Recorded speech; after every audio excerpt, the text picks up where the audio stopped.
राम राम भाई सभी को। तो मैं हूं प्रिंस कश्यप और आज मैं आपको मिलाने वाला एक ऐसे छात्र से जिसने 10वीं कक्षा में अपनी मेहनत से 92 परसेंटेज प्राप्त करे हैं। Let's go.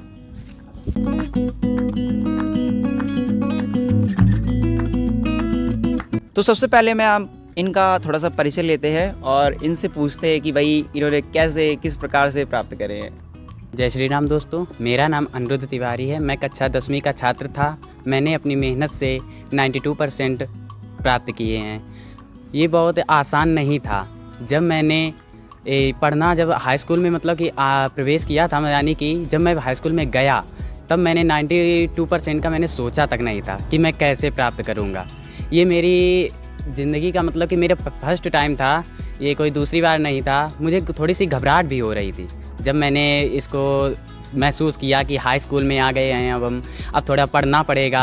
तो हमारे टीचरों ने भी हमें जागरूक किया कि जैसे जैसे हमारे कश्यप सर, हमारे जो इस स्कूल के प्रबंधक हैं, उन्होंने हमें भी जागरूक किया। उन्होंने हमें बताया कि अनिरुद्ध तुम कर सकते हो। ये कोई बड़ी बात नहीं है 92% लाना, ये तो बहुत छोटी बात है। जब हमारे जैसे जने कितने हैं जो यूपी टॉप किया है, प्राची निगम ने जो है वो यूपी टॉप कर दिया है। इसे ये हम तो मामूली 92% में ही रह गए, लेकिन आप लोग और भी अच्छा कर सकते हैं। आप लोग और भी अच्छा करेंगे तो हमारे इस विद्यालय का नाम और भी रोशन होगा। अपने अपने विद्यालय का नाम आप रोशन करा सकते हैं। तो मैं आपसे अगला क्वेश्चन पूछना चाहता हूं कि आपने अपनी घर की स्थितियों को देखते हुए आपने किस प्रकार अपनी मेहनत पढ़ाई करी और आगे आपने आपको कैसे बढ़ाया। बहुत ही मुश्किल परिस्थिति रही। ज़्यादा कुछ नहीं, मैं अपने घर में अकेला हूँ तो मुझे बाहर का काम के साथ साथ घर के भी काम करने पड़ते थे। मम्मी की तबीयत अच्छी नहीं रहती तो मुझे भी थोड़ा काम बटाना पड़ता था। जैसे जैसे मैंने कुछ समय निकाला और पढ़ा, उसे महसूस किया कि ये मेरा समय बर्बाद जा रहा है, इसे हम वेस्ट ना करें। उस समय खाली समय पढ़ने में जो अच्छा लगता था, जब आप खाली समय पढ़ते हैं तो आप खाली समय जैसे बैठते हैं आप, तो आप ये सोचो कि आपका समय जो है उतना बर्बाद जा रहा है, ये वेस्ट है टाइम, आपको ये दोबारा कभी नहीं मिलेगा। तो जैसे जैसे आप अगर समय को बचाएंगे तो समय आपको एक दिन एक ऐसा इंसान बनाकर खड़ा कर देगा जिसे दुनिया आपको सैल्यूट कर सकती है। तो भाई मैं आपसे अगला क्वेश्चन पूछने वाला हूँ कि आपका जो सबसे ज़्यादा सपोर्ट पढ़ाई में या आपके मार्गदर्शन में किसने किया। वैसे तो सभी टीचरों का बराबरी का योगदान रहा है। हमने सभी टीचरों ने हमें बहुत अच्छा पढ़ाया। ऐसे ही नहीं 92% आ जाते हैं। टीचरों का बहुत ही ज़्यादा महत्वपूर्ण योगदान था। हमारा सबसे ज़्यादा जो हमें मोटिवेशन किया गया वो कामनी दीदी और हमारे शिवशंकर सविता सर जी ने ज़्यादा मोटिवेशन किया। और इसी प्रकार उन्हीं के प्रेरणा से हम लगातार मेहनत करते रहे और हमारे 92 स्कोर बन गए। तो भाई मैं आपसे अगला क्वेश्चन पूछने वाला हूँ कि आपके जीवन में अनुशासन का क्या महत्व रहा, और आप ये बताइए अपने छात्रों के या जो आपको यूट्यूब पर देख रहे हैं छात्र, उनको बताइए कि अनुशासन आपके जीवन में कितना महत्व रखता है, कितना इम्पोर्टेंस है।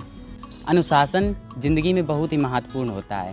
एक व्यक्ति को इन अनुशासन का हरदम पालन करना चाहिए। यदि एक स्टूडेंट या विद्यार्थी के पास अगर अनुशासन नहीं है तो वह एक अच्छा विद्यार्थी नहीं बन सकता है। अनुशासन ज़िंदगी में एक भगवान का दिया हुआ एक गिफ्ट, मान लीजिए गिफ्ट है। तो भाई मैं आपसे ये पूछना चाहता हूँ कि भाई ठंडियों में गर्मियों में तो सभी लोग पढ़ लेते हैं, ठीक है, अच्छी बात है, पर जो ठंडी आता है ना तो हमको रज़ाई से निकलने का तो मन ही नहीं करता है। अदर बच्चे तो रज़ाई से निकलते ही नहीं है, पर आपने ठंडियों में कैसी पढ़ाई करी, रज़ाई से कैसे निकला, खुद को कैसे पढ़ाया या खुद को कैसे मोटिवेट किया कि रज़ाई से निकले, रज़ाई को छोड़े, उसको त्याग दें। वैसे तो गर्मियों में सब लोग आसानी से पढ़ लेते हैं, बस सर्दियों में कॉमन सी बात है कि कोई बच्चे नहीं उठ पाते हैं। सुबह सुबह उठने में बहुत ही आलस टाइप का लगता है। जैसे कि आप जैसे लेटे हैं तो आपको लगेगा क्या उठें, 4 बजे 3 बजे जो भी आप उठते हैं टाइम है आपका, लेकिन ऐसा नहीं है। जब आप उठें या फिर जब आपका टाइम टेबल आप सेट कर रहे हैं, जैसे कि आपने 4 बजे का अगर टाइम टेबल सेट किया है तो आप देखें उसे कि जब आप उठ रहे हैं तो आपको मन में ये होना चाहिए कि आपका स्कोर क्या है, आपका लक्ष्य क्या है, तो जिससे आपको उठने की प्रेरणा मिलेगी। हाँ, माना मेरे साथ भी ऐसा होता था कि वो सुबह सुबह उठने का कि क्या यार उठें, 7 बजे उठेंगे, ऐसा नहीं है कि 6 बजे उठ जाएंगे जल्दी पढ़ लेंगे, लेकिन वो टाइम टेबल फिर बिगड़ जाता है। तो सबसे मेन पॉइंट है कि टाइम टेबल का पालन करना, ये बहुत ही ज़रूरी होता है। टाइम टेबल का पालन अगर आप कर रहे हैं तो मेरा ये दावा है कि आप अच्छे नंबर आएंगे, 90+ तो आने ही हैं। तो मैं आपसे एक लास्ट बात करना चाहता हूँ कि आप अपकमिंग छात्रों और जो आपकी बार 10th में आएंगे उनको क्या कहना चाहते हैं? अपने स्टोरी में से कुछ उनको टिप्स दे दीजिए कि वो भी उसको फॉलो करके आपके जैसे नंबर ला सकें। मेरा मानना है कि जब आप 10th में आइएगा तो आप छुट्टियों से ही पढ़ना चालू कर देना और ऐसे ऐसे किताबें ऐसी तैयारी करना कि किताबें आपको रटी होनी चाहिए, मतलब कि रटी नहीं होनी चाहिए तो आपको एक बार ज़रूर पढ़ा होना चाहिए। और लास्ट टाइम जब आपके पे एग्ज़ाम के 2-3 महीने बचे तो आप क्वेश्चन बैंक का भी इस्तेमाल कर सकते हैं, क्योंकि उससे बहुत ही अनसॉल्व क्वेश्चन बैंक